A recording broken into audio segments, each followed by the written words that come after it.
It's great. Like I've known Razor for 15 years, and I've always respected the way he coaches and the way he prepares teams.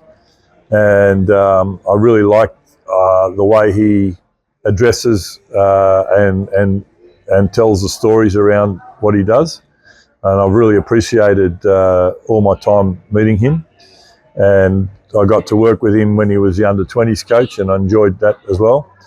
So, I think that now that he's in the national team, obviously this is his first couple of games. He's done well.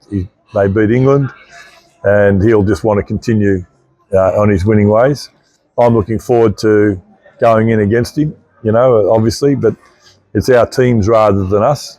But always at the back there, when you face up to each other after the game, it'll just be good to see him, and I'll shake his hand no matter what happens, and we'll continue our friendship.